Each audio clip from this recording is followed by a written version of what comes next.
Hey, thanks for stopping by. This is Zarbo Audio Projects, and today we're continuing the construction of the JAT-ZAP speaker project. When we left off, we had just finished gluing the side panels to the enclosure carcass. There is up to about a ½ inch of overhang that needs to be trimmed off, so I'll do that in several steps.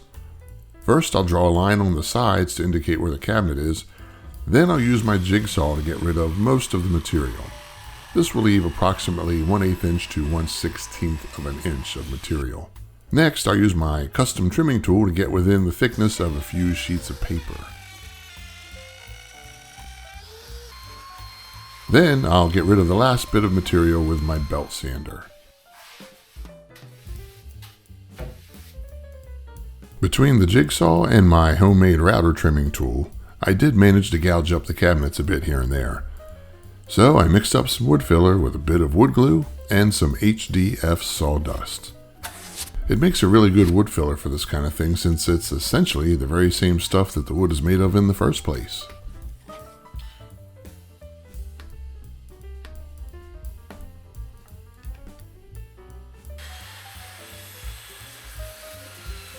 Some of you may have noticed that my belt sander looks a little different.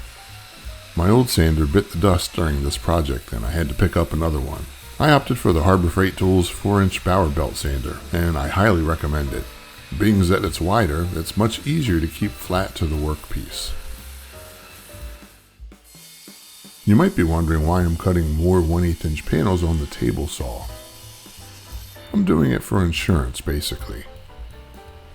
I've said this in past videos, so I don't want to sound like a broken record, but HDF and especially MDF absorbs moisture with changes in humidity, causing it to swell, which can be visible over time. I like to glue on sheets of 1/8 inch high-density fiberboard to constrain this movement whenever I'm worried about seeing a line in the finished product. So I'm gluing on one panel on both the top and front baffle. Now I'm going to mate the two together. I'm using the painter's tape to keep the panel from sliding until I can get some clamps on it, as it is minimally oversized. Then a sheet of wax paper in case any glue oozes out, a layer of 1/4 inch cork, then a 3/4 inch board, and then clamps. The cork is pretty expensive and slightly fragile, so I want to be able to use this for years, so I really want to prevent any glue from glopping onto it. As you can see, I have followed pretty much the same procedure with the front baffle. Hopefully this should keep any movement of the panels to a minimum. For the baffles, I'm gluing them both at one time. I'm putting a layer of wax paper on each baffle, then a piece of 1/4 inch cork in between to equalize the pressure evenly, just in case either baffle isn't 100% flat. Then we clamp. A quick pass with my trim router, and then a bit of final touch-up sanding with my sanding block, and these cabinets are ready for the next step, machining the driver openings and recesses. Okay, I'm at a spot now where I need to make a decision. These cabinets, they're basically done, and they're ready to have the driver openings and recesses machined in them. But the question now that I have is, do I machine the openings now, or do I wait until after I put veneer on them? And that's a good question. I've done it both ways, and really what it amounts to is if you machine the driver openings now and then put the veneer on it, that's fine, but you have to remove the veneer from the driver openings and the recesses, and the recesses are what's tricky. Because if you see this tweeter, you got a barrel that's this big, and you've got like almost a ½ of an inch of recess on either side. So what happens is, I know this is straight, but just pretend that it's round. You've got the recess something like this. You can veneer over that, but then you've got to find a way to trim the veneer. And trust me, using an X-Acto knife and doing it that way, it's possible. And if that's all you got, that's all you got. But it's not fun, and it's really easy to mess it up. So I prefer to machine it some way with machining tools, like a router, something like that. Now they do make something that will do the job. This is a laminate trimmer. It's basically just the shaft of carbide, that stuff that they glue onto table saw blades, the real sharp part. They'll glue a piece of carbide to the router bit to do the actual cutting as the actual cutter. But this thing's all carbide, and so therefore it's kind of a little brittle. It has this small bridge here between the main shaft and you would call the bearing, although it doesn't rotate. There's no bearings in it to make it rotate. It just rides against the surface. And this flat part, that's your cutting tools. Well, it's just one cutting tool because it only spins that way. Unless you have a router that spins backwards. Maybe in Australia, you guys' routers spin the other way. I don't know. But anyway, you're only able to really use one of these cutting surfaces, and it just cuts as it goes. But if you can see how deep that is, that's deeper than the tweeter. So the only way I can use this to trim the veneer is if I make the cut about twice as thick as the flange. And that way, if I do that, I've got to make up the difference somehow. Like what I often do is I will veneer first and then create the openings. And that's okay, but the problem with that is it's too late to do anything about it if you make a mistake. Literally right after I filmed that, I found this trim router bit with a much shallower bearing depth. So the new plan is to just machine everything now and veneer afterwards. I really prefer that anyway, so I'm kind of happy. I am carefully marking out where the drivers will sit and where the centers of those drivers will be so that I can drill a center hole for each.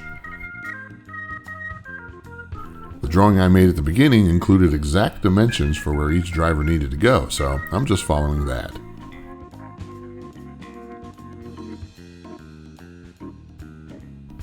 That center hole will be the pivot point for my circle jig, which will create an accurate recess for each driver.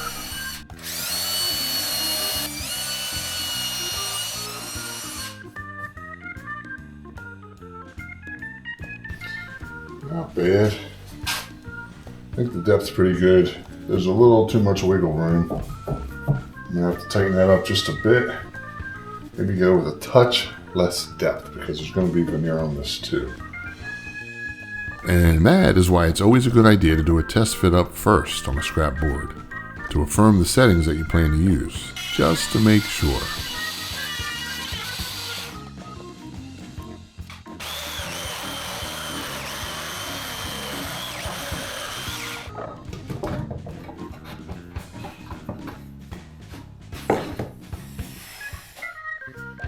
Where did that thing come from?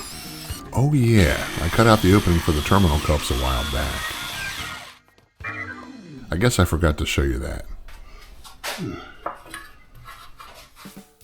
I know this looks archaic, but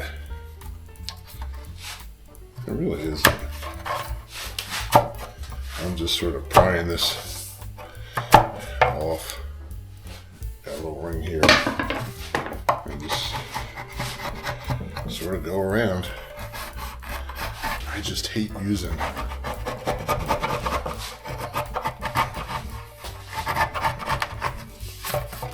the router to do these circles, man. I just hate it.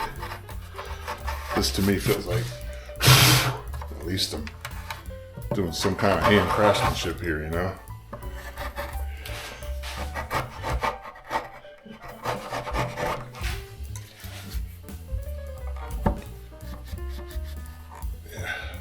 Trim a little bit more off here, but I think as far as that's concerned, that's looking real good. I like that. Now I've just got to rinse and repeat this woofer procedure 3 more times.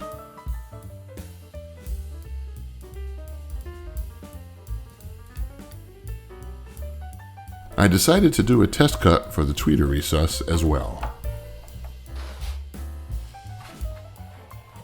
The tweeter recess and opening is done basically the same way as the woofer.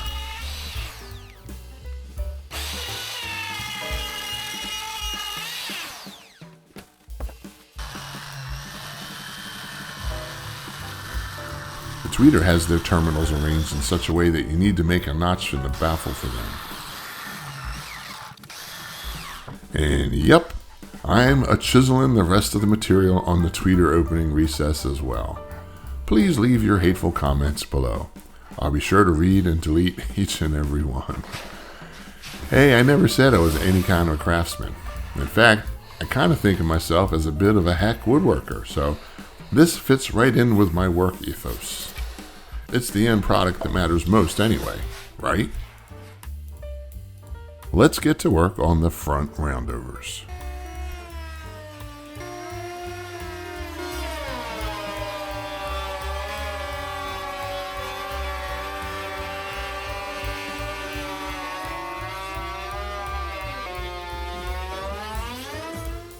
This is a 1-inch roundover bit. That's what we use to round over the baffles on this speaker set here. But here are some of the sizes that I have. This one here, that's a 1/2 inch. They're all 1/2 inch shafts. That's a 1/2 inch roundover. That's a 3/4 inch roundover. There's the 1 inch that we use on this speaker project, and that is a 1 1/4 inch roundover bit. I have 1 1/2 inch roundover bit. It's very, very scary. It's over there in my router table, but these are some of the semi-common sizes for router bits. This 3/4, that's as big as I'd go in a handheld router.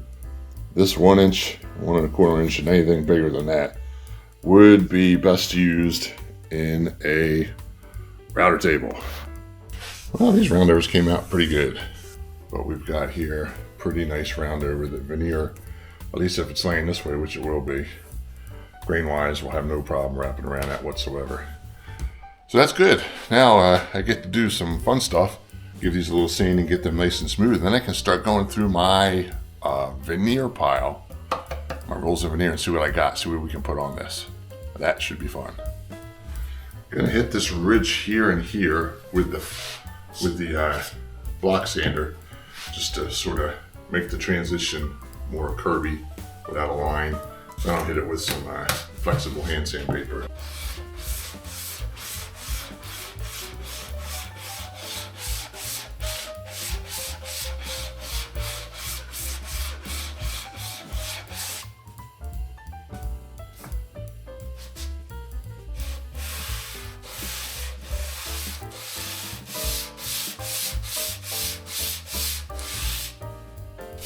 As you're sanding, even though the sandpaper's touching the whole thing basically, you can use your hand to sort of feel where you're putting the pressure. I want the pressure here and here, so I'm kind of doing that with my palm.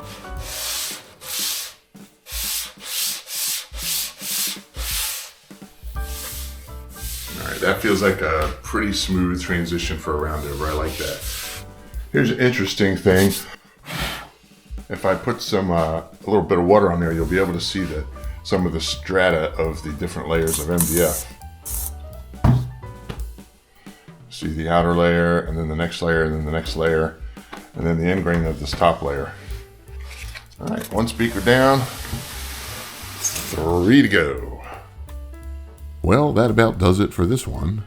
Thanks a lot for watching, and we'll see you next time. Bye now.